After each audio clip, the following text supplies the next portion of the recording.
What's up, people of the internet? My name is Dabacab, and the Play Artifact Twitter has released 3 new cards today. So we're going to go over each one. Stay tuned. Let's check them out in today's video.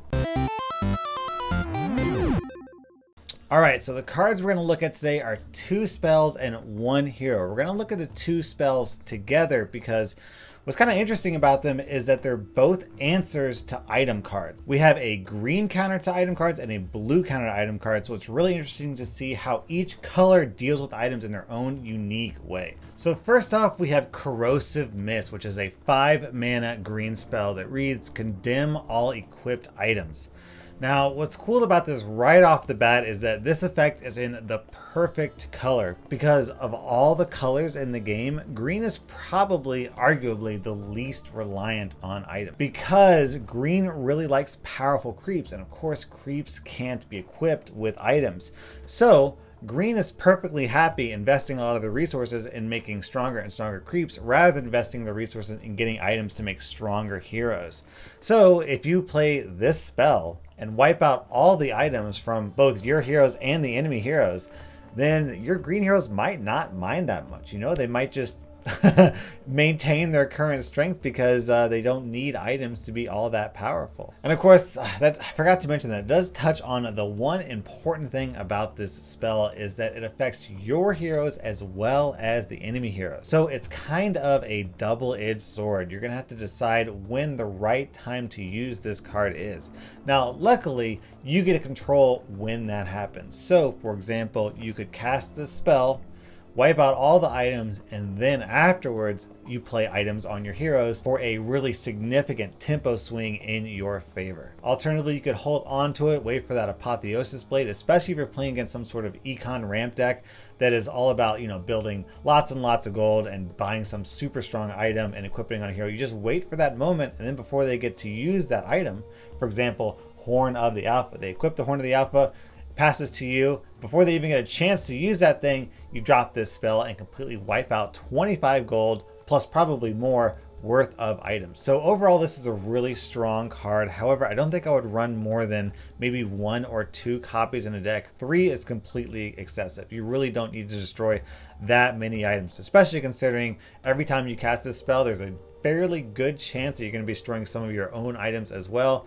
So maybe like a 1 of, a 2 of, depending on what's popular in the meta. If there's a lot of econ ramp decks, a lot of really aggressive like red-black decks that like getting a lot of gold and equipping really strong items on really strong red heroes, then you might want to run 2 or more, but for the most part, I'd say you can probably get away with 1 or 2. So next up, we have the blue spell and One for Me. So when you cast this, you choose a hero and you gain a copy of a random item card equipped to that hero and you add it to your hand.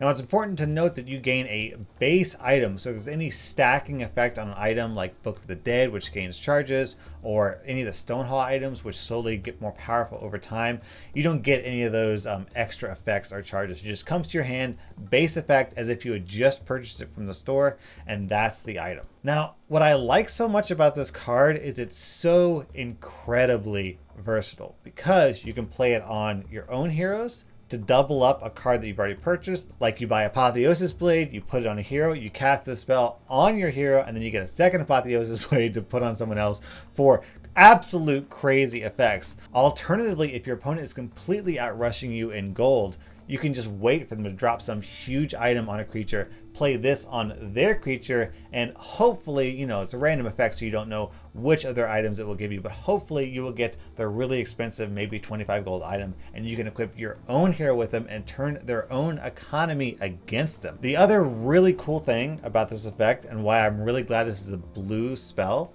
is that blue is not all that great at gaining gold, especially early game, right? They have the weakest heroes, they don't have strong creep. They like strong late game, heavy hitting spells that try to wipe the board. The issue is you have to get to the late game before you can start casting those really expensive spells to get gold. So they really struggle with gold gain early on, but this spell kind of circumvents that, right? If you're struggling to get kills, if you're killing just 1 or 2 creeps and not really many heroes and you're hanging out like 5 gold, meanwhile your opponent is rolling at it at 30 gold and they buy some super expensive item and equip their hero. This spell is essentially a way for you to accelerate your gold because for 4 mana you can gain up to 25 gold, which is absolutely phenomenal. It's sort of like a blue payday in a way. So we have two answers to item cards here. Corrosive Mist destroys all the items on the battlefield, leaving your green heroes and probably their massive green creeps to completely run over the enemy lane. And then we've got And One for Me, which is a clever way to duplicate one of your items or one of your enemy items and hopefully accelerate your gold gain by turning your opponent's economy against them. So overall, between these two, I like the blue card a little bit more just because it's more flexible. The green card, it hurts you, it hurts them, and you know, there's not really a lot of finesse to it. It's just a board nuke. But the blue spell, you've got the nuance of, well, I could cast it on this one hero that has a really strong 25 gold item, but they've got two other cheap items. Do I risk it and hope for the 1 in 3 chance to get the really, really good item? Or do I cast on this other hero that has a medium strength item, but only that one item, so I'm guaranteed to get that item? And I like the decision making that goes into this. It's a very nuanced card, very flexible. So of the two, I'm not saying that this one is more powerful, but I am thinking that And One for Me is the more interesting and more fun card to play. So I'm really looking forward to playing this in my blue deck. And next up, we have the revealed hero, Centaur Warrunner. This is a red hero with 4 attack and 14 health, and his passive reads +2 retaliate. So kind of sort of you can think of him as having closer to a 6/14 body, because anytime someone attacks him, he's going to do the extra 2 damage. Of course, that extra 2 damage isn't going to apply to the tower, so he's not going to be the best at pressuring towers. Or wait, maybe he is, because of his premier spell. His premier spell is Double Edge. For 1 mana, you can give a red hero +8 attack and -8 block, which is an insanely swingy effect.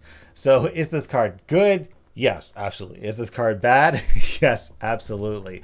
The trick is using it at the right time to ensure that you maximize the benefit but minimize the weakness. Now, clearly this card wasn't meant to be a lane brawler. Sure, there are going to be times when you're in front of another hero or in front of another creature and you want to cast Double Edge on your hero so that you can trade. The problem is, if you do that, even on super tanky red heroes, there's a very good chance with the -8 block debuff that your hero and their hero are going to hit each other and you're both going to die. And that kind of sucks, because then you're spending 2 cards to get rid of their 1 card, right?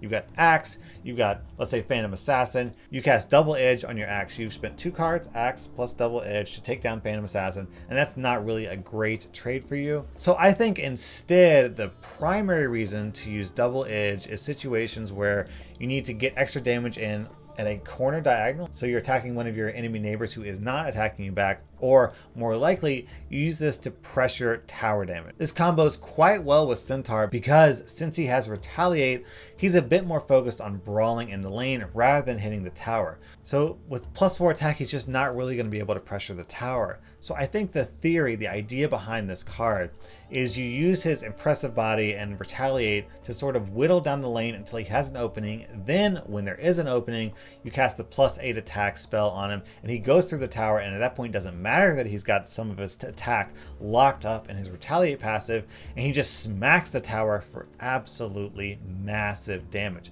And of course, because he's not fighting someone in front of him, the minus block isn't going to matter as much. Of course, the tricky thing about Double Edge is learning when to use it at times when your opponent can't counter you.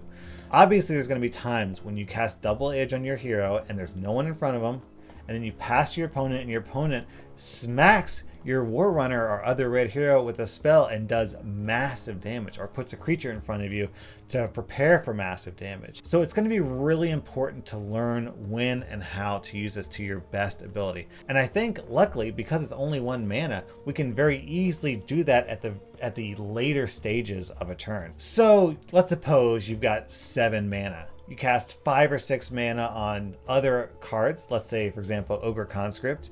Then you hold on to your remaining 1 mana and you pass the turn.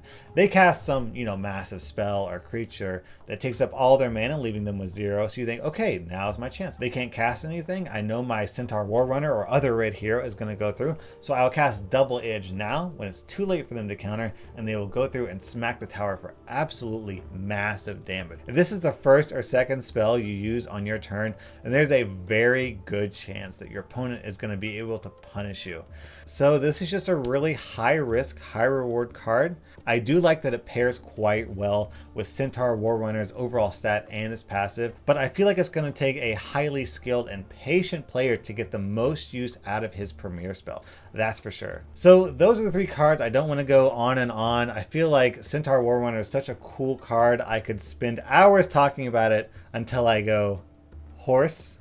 But I just wanted to keep this video short and sweet. So those are the 3 cards. Let me know down in the comments, what is your favorite card from these 3 reveals? Personally, I'm really liking N1 for me. As cool as Centaur Warrunner is, he just can't compete with the sheer flexibility and potential of and 1 for me. So I'm really looking forward to playing that card. Which one's your favorite? Let me know down in the comments. Thank you so much for watching. Dabacab out.